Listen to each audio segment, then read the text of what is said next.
नमस्कार साथियों, आप देख रहे हैं यूपी समाचार। आइए जानते हैं उत्तर प्रदेश की दिन भर की ताजा और बड़ी खबरें। आज की पहली खबर, यूपी में 1 लाख आउटसोर्स कर्मचारियों की भर्ती होगी। यूपी के सरकारी विभाग में आउटसोर्स पर 1 लाख नए कर्मचारियों की भर्ती होगी। साथ ही पहले से काम कर रहे 2,75,000 से ज्यादा आउटसोर्स कर्मचारियों की सैलरी भी 8,000 से 15,000 रुपए तक करने की तैयारी चल रही है। अगली बड़ी खबर आ रही है कि LPG ई-KYC की डेडलाइन बढ़ाकर 23 अगस्त कर दी। गैस सिलेंडर की ई-KYC कराने की आखिरी तारीख 16 अगस्त से बढ़ाकर 23 अगस्त तक कर दी गई है। इसके बावजूद ऑयल कंपनियों का सर्वर डाउन होने से ये प्रक्रिया भी ठप पड़ गई है। मोबाइल ऐप से ठीक काम नहीं करने से लोग भी परेशान हो रहे हैं और बहुत से लोगों का वेरिफिकेशन भी नहीं हो रहा है। अगली बड़ी खबर जानते हैं, कोटे दारू का लाभांश 90 रुपए से बढ़कर 125 रुपए प्रति क्विंटल हुआ। उत्तर प्रदेश में उच्च दर विक्रेताओं में यानी राशन दुकानदारों के लाभांश में बढ़ोतरी की गई है। मुख्यमंत्री ने सोमवार को लखनऊ के लोक भवन सभागार से संजीव प्रसारण के दौरान लाभांश 90 रुपए से बढ़ाकर 125 रुपए प्रति क्विंटल करने की घोषणा की। अगली बड़ी खबर जानते हैं, 16 रुपए की सेल का ऑफर देने वाले 2 युवक गिरफ्तार। कानपुर के अनवरगंज की आलम मार्केट में 16-17 अगस्त की रात 16 रुपए की सेल के दौरान मची भगदड़ के मामले में पुलिस ने 2 युवकों को गिरफ्तार किया है। अगली बड़ी खबर आ रही है कि सरकार के आर्थिक सलाहकार बोले E20 से गाड़ियां खराब होने का नुकसान है। सरकार के मुख्य आर्थिक सलाहकार वी अनंत नागेश्वरन का कहना है कि E20 पेट्रोल से गाड़ियों में नुकसान हो रहा है। पुराने 2 व्हीलर के लिए E10 पेट्रोल की बिक्री फिर से शुरू की जानी चाहिए। अगली बड़ी खबर जानते हैं, बैंकिंग सुधार के लिए जल्द बनेगी हाई लेवल कमेटी। सरकार जल्द ही बैंकिंग सेक्टर में सुधार के लिए अपनी हाई लेवल कमेटी का ऐलान करेगी। वित्त मंत्री निर्मला सीतारमण ने सोमवार को नई दिल्ली में आयोजित 2 दिवसीय बैठक में ये घोषणा की है। वित्त मंत्रालय के एक सूत्रों के मुताबिक इस कमेटी का गठन इसी महीने किया जा सकता है। अगली बड़ी खबर, मेरठ में मस्जिद से ATS ने जैश का आतंकी पकड़ा। यूपी ATS ने पाकिस्तानी आतंकी संगठन जैश-ए-मोहम्मद से जुड़े संदिग्ध आतंकी मोहम्मद जफर को पकड़ा। ये गिरफ्तारी रविवार को मेरठ की एक मस्जिद से हुई। 24 साल का जफर बिहार के पूर्णिया जिले का रहने वाला है। अगली बड़ी खबर जानते हैं, राहुल गांधी और सोनिया गांधी पर वंदे मातरम के अपमान का आरोप, जांच शुरू। दिल्ली पुलिस ने राहुल गांधी और सोनिया गांधी के खिलाफ वंदे मातरम के अपमान से जुड़े मामले की जांच शुरू कर दी है। शिकायत 16 अगस्त को IP एसेट थाने में एक वकील ने दी थी। इसमें दोनों नेताओं के खिलाफ FIR दर्ज कराई गई थी। अगली बड़ी खबर जानते हैं, बीजेपी की नई टीम घोषित, यूपी के 8 चेहरे शामिल, 2 मुस्लिम भी। भाजपा के राष्ट्रीय अध्यक्ष नितिन नवीन ने सोमवार दोपहर 3 बजे राष्ट्रीय टीम का ऐलान कर दिया। इसमें यूपी का दबदबा दिखा।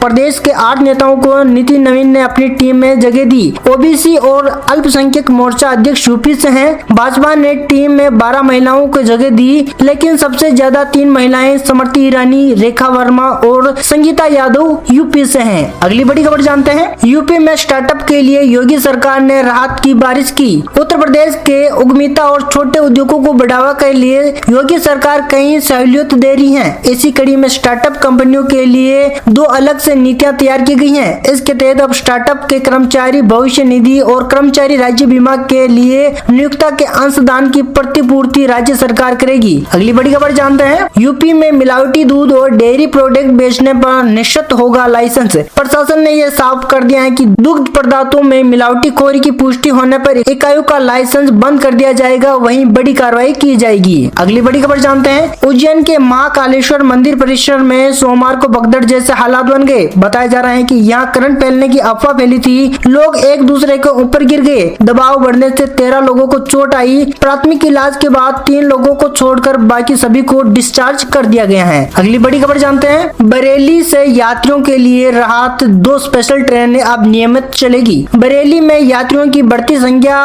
और लगातार मांग को देखते हुए रेलवे ने 2 विशेष ट्रेनों को नियमित सेवा का दर्जा दे दिया है। इनमें टकनपुर, अचनौरा और गोरखपुर दिल्ली के बीच चल रही ट्रेन शामिल है। करीब 2 साल से इन रूटों से चल रही है स्पेशल ट्रेनों को नियमित होने से यात्रियों को किराया में राहत मिलेगी। अगली बड़ी खबर जानते हैं, बारिश, आंधी और आकाशीय बिजली को लेकर बलरामपुर प्रशासन अलर्ट। बलरामपुर में मौसम विभाग की ओर से आगामी दिनों में बारिश, आंधी, तूफान और आकाशीय बिजली की संभावनाएं जताने के बाद प्रशासन अलर्ट मोड में आ गया। अगली बड़ी खबर जानते हैं, नोएडा में 50,000 लोगों को मिलेगी जाम से राहत। नोएडा सेक्टर 150 और 152 में रहने वाले करीब 50,000 लोगों के लिए राहत की खबर है। नोएडा प्राधिकरण इन सेक्टरों की Noida expressway, Yamuna expressway connectivity बेहतर करने की तैयारी में लगा हुआ है। अगली बड़ी खबर, मुख्यमंत्री योगी बोले खेल से जुड़ेंगे तो नशा से दूर रहेंगे। सीएम योगी ने कहा है कि दो तरह का नशा होता है, एक ड्रग या अन्य नशीले पदार्थ से पैदा होता है, दूसरा स्मार्टफोन का नशा। जितना समय स्मार्टफोन पर खर्च करते हैं उसमें से 90% समय फिजूल का होता है, 10% भी आपके उपयोग का नहीं है। आप इसमें से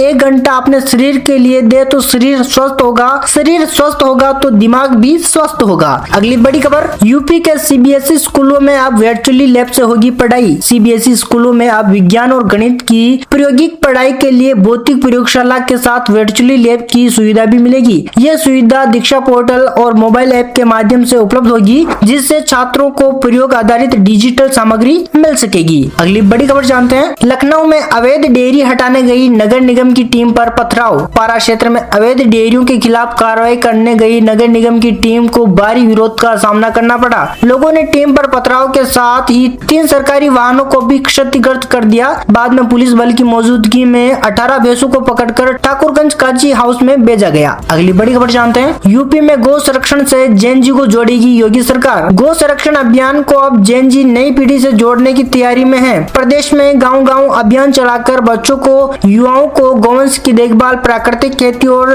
ग्रामीण अर्थव्यवस्था में गाय की भूमिका की जानकारी दी जाएगी। इसके लिए करीब 10,000 गौ मित्र तैयार किए जाएंगे। अगली बड़ी खबर, सोने चांदी की कीमतों में आज बढ़त देखने को मिली। इंडियन बुलियर्स एंड ज्वेलर्स एसोसिएशन के मुताबिक 10 ग्राम 24 कैरेट सोने के दाम 1703 रुपए बढ़कर 1,54,000 रुपए पर पहुंच गया। वहीं 1 किलो चांदी की कीमत 2531 रुपए बढ़कर 2,36,000 रुपए पर पहुंच गई। अगली बड़ी खबर जानते हैं, यूपी में सरकारी भर्तियों के लिए बनेगा वार्षिक कैलेंडर। मुख्य सचिव एसबी गोयल ने उत्तर प्रदेश में सरकारी नौकरियों की भर्ती प्रक्रिया तेज करने के निर्देश दिए हैं। अब परीक्षाओं से लेकर नियुक्ति तक की पूरी प्रक्रिया वार्षिक कैलेंडर के तहत समयबद्ध तरीके से पूरी की जाएगी। अगली बड़ी खबर, बरेली में आकाशा एयरलाइंस शुरू करेगी नई उड़ान। बरेली में हवाई यात्रा करने वाले यात्रियों के लिए जल्द ही नए विकल्प उपलब्ध होंगे। इंडिगो के बाद अब आकाशा एयरलाइंस भी बरेली एयरपोर्ट उड़ान शुरू करने की तैयारी में है। एयरलाइंस के नए रूटों के प्रस्ताव को हवाई अड्डा प्रशासन ने मंजूरी दे दी है। अगली बड़ी खबर, राम मंदिर चढ़ावा चोरी एसआईटी रिपोर्ट अजनबियों को नहीं दी जा सकती।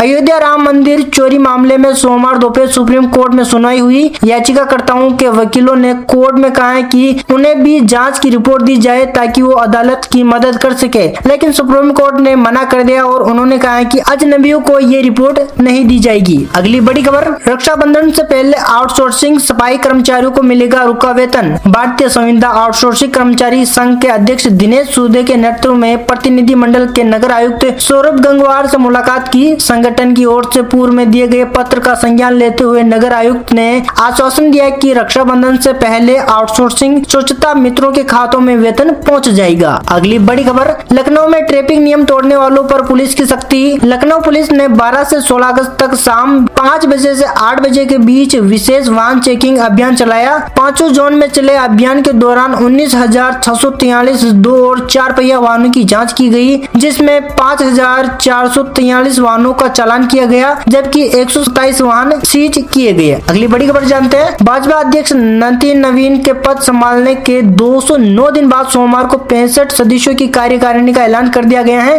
राम माधव को उपाध्यक्ष और स्मृति ईरानी को महासचिव बनाकर वापस लाया गया है। भाजपा आईटी सेल के प्रभारी अमित मालवीय को हटा दिया गया, दीपक महके उनकी जगह लेंगे। अगली बड़ी खबर, प्रयागराज में 19 अफसरों के सरकारी बंगले को नोटिस जारी। स्वरूप रानी नेहरू चिकित्सालय के विस्तार की दिशा में प्रशासन ने कार्रवाई तेज कर दी। अस्पताल के लिए लीज पर दी गई जमीन पर बने 22 से अधिक सरकारी वाहनों को खाली कराने की प्रक्रिया शुरू कर दी गई है। अगली बड़ी खबर, मानसून ने फिर से पूरे यूपी को कवर कर लिया। सोमवार सुबह से लखनऊ, कानपुर, वाराणसी और प्रयागराज में 25 शहरों में रुक रुक कर बारिश हो रही। आसमान में काले बादल छाए होने की वजह से सुबह से ही अंधेरा छाया रहा है। इधर यूपी में गंगा, यमुना समेत 10 से ज्यादा नदियां उफान पर हैं। कानपुर, उन्नाव में गंगा किनारे बस जलमग्न हो गई। वही दोस्तों, आपके जिले में आज का मौसम कैसा है? अभी बारिश हो रही है या नहीं हो रही है? आप हमें कमेंट में जरूर बताइए। अगली बड़ी खबर, नाग पंचमी पर सीएम ने प्रदेशवासियों को दी बधाई। मुख्यमंत्री योगी आदित्यनाथ ने नाग पंचमी के पर्व पर प्रदेशवासियों को हार्दिक बधाई दी। उन्होंने इस पर्व को सांस्कृतिक चेतना, प्रकृति के प्रति सम्मान और जीव जगत के प्रति करुणा का प्रतीक बताया। बताया। अगली बड़ी खबर जानते हैं, सितंबर के शुरुआत में ISBT तक चलेगी मेट्रो। कामेश्वर मेट्रो स्टेशन से ISBT स्टेशन के बीच मेट्रो चलने का रास्ता जल्द साफ होने वाला है। मेट्रो रेल सुरक्षा आयुक्त अपनी टीमों के साथ 19-20 अगस्त को 5 स्टेशनों के बीच मेट्रो संचालन के लिए सेफ्टी ऑडिट को जाएंगे। 25 अगस्त तक उनकी रिपोर्ट मिलने की उम्मीद है। अगली बड़ी खबर जानते हैं, मुस्कान को अरेस्ट करने वाली महिला दरोगा सस्पेंड। मेरठ में पति को मारने वाली मुस्कान को जिस महिला दरोगा ने गिरफ्तार किया था उसे सस्पेंड किया गया। महिला दरोगा से जुड़ा एक वीडियो रविवार को सोशल मीडिया पर सामने आया था। इसके बाद ये कार्रवाई की गई। महिला दरोगा अनु सोशले मीडिया पर आपत्तिजनक स्थिति में लाइव आती थी, साथ में QR कोड भी रखती थी। अगली बड़ी खबर जानते हैं, काशी में शिव भक्तों पर हेलीकॉप्टर से पुष्प वर्षा। वाराणसी में श्रावण मास के तीसरे सोमवार को शिव भक्ति का अद्भुत नजारा देखने को मिला। बाबा विश्वनाथ के दर्शन के लिए पहुंचे शिव भक्तों और कावड़ियों पर जिला प्रशासन ने हेलीकॉप्टर से गुलाब की पंखुड़ियां की पुष्प वर्षा की। पुलिस आयुक्त मोहित अग्रवाल और ADM सत्येंद्र कुमार ने हेलीकॉप्टर से श्रद्धालुओं पर फूल बरसाए। अगली बड़ी खबर जानते हैं, यूपी के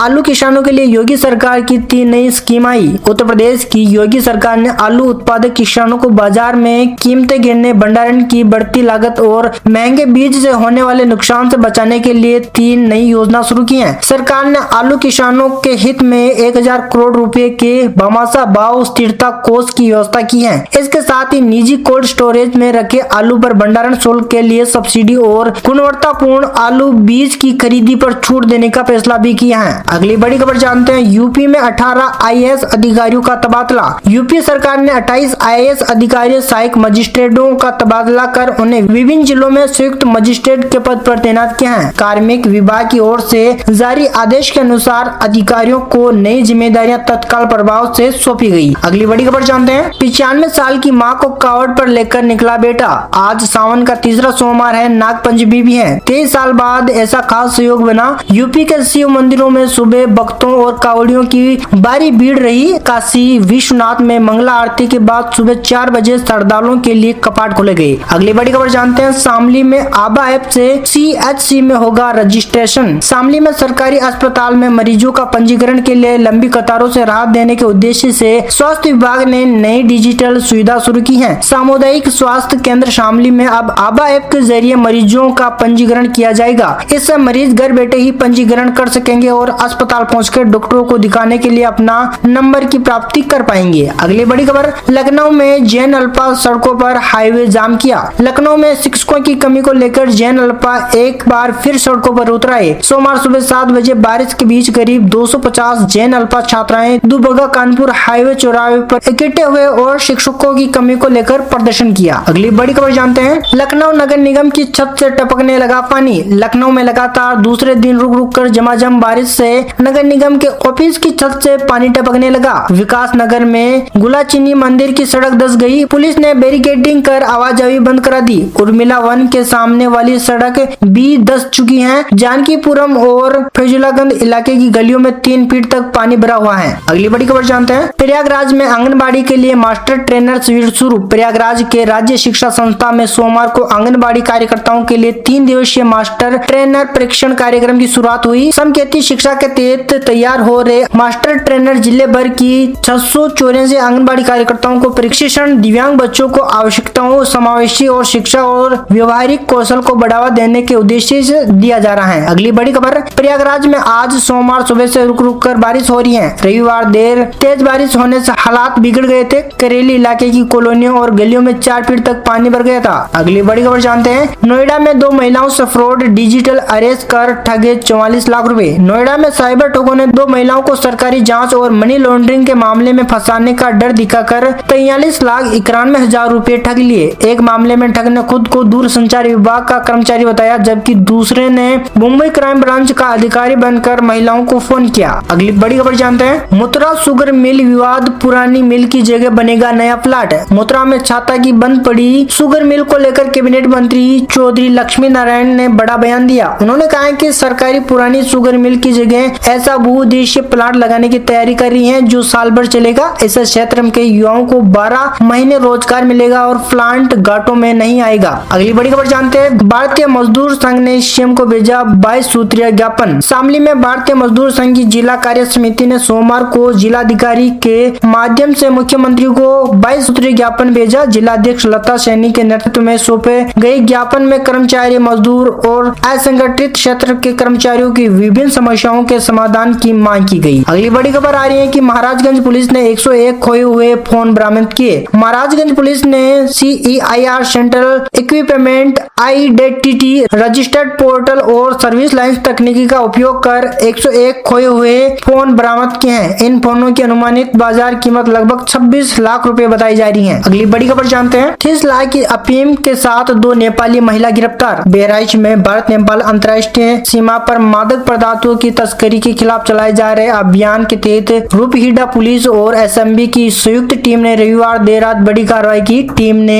2.5 किलो अवैध अफीम के साथ नेपाली महिला तस्कर को गिरफ्तार किया है। बरामद अफीम की अनुमानित अंतर्राष्ट्रीय कीमत 30 लाख रुपए बताई जा रही है। अगली बड़ी खबर जानते हैं। कानपुर में लीकेज सिलेंडर बदलने को लेकर हंगामा। कानपुर में लीकेज LPG सिलेंडर बदलने को लेकर नजीराबाद थाना क्षेत्र की भागवत गैस एजेंसी के बाहर ग्राहकों और कर्मचारियों के बीच विवाद हो गया। देखते ही देखते विवाद इतना बढ़ गया कि दोनों पक्षों के बीच जमकर हाथापाई होने लगी। इसी दौरान लात चप्पल चलने का वीडियो भी सोशल मीडिया पर वायरल हो रहा है। अगली बड़ी खबर जानते हैं। लखनऊ में बंद मकानों की रेकी कर दिन दहाड़े चोरी करने वाला गिरोह का भांडाफोड़ किया। इंदिरानगर में बंद मकानों में चोरी करने वाले गिरोह के 6 चोरों को पुलिस ने रविवार को गिरफ्तार कर जेल भेजा है। आरोपितों में चोरी का माल खरीदने वाले ज्वेलर्स को भी दबोच लिया। अगली बड़ी खबर जानते हैं। ललितपुर में 15 दिन चलेगी संचल विज्ञान बस। ललितपुर में दूरस्थ क्षेत्रों में विद्यार्थियों तक विज्ञान को पहुंचाने के लिए IIT कानपुर द्वारा निर्मित संचल विज्ञान बस का संचालन 17 से 31 अगस्त तक किया जाएगा। विज्ञान एवं प्रौद्योगिकी परिषद लखनऊ उत्तर प्रदेश प्रशासन की ओर से संचालित इस बस को जिलाधिकारी सत्य प्रकाश ने सोमवार को कैंप कार्यालय से हरी झंडी दिखाकर रवाना किया। अगली बड़ी खबर जानते हैं। सरदना में चकबंदी प्रस्ताव पर किसान यूनियन का विरोध। भारतीय किसान यूनियन राजनीतिक ने सरदना तहसील के दबुआ गांव में चल रही चकबंदी प्रक्रियाओं पर सवाल उठाए। यूनियन के पदाधिकारियों ने आरोप लगाया कि ग्राम सभा की सहमति के बिना ही चकबंदी का प्रस्ताव पारित कर दिया गया। इस संबंध में संगठन ने जिलाधिकारी मेरठ को ज्ञापन सौंपकर उचित कार्रवाई की मांग की। अगली बड़ी खबर जानते हैं। अलीगढ़ में युवक ने नशे में की फायरिंग। अलीगढ़ में सिविल लाइंस थाना क्षेत्र में विष्णुपुरी इलाके में रविवार शाम एक युवक ने नशे में हंगामा किया। आरोप है कि उनसे पेशों को लेकर विवाद के बाद रिटायर्ड बस इंस्पेक्टर पिता की लाइसेंसी रिवॉल्वर लेकर खुद को कमरे में बंद कर लिया। उसके बाद खिड़की से फायरिंग करने लगा। दोस्तों, ये थी आज उत्तर प्रदेश की दिन भर की ताजा और बड़ी खबरें। आपने अभी तक इस वीडियो को लाइक और चैनल को सब्सक्राइब नहीं किया है तो फटाफट से कर दीजिए।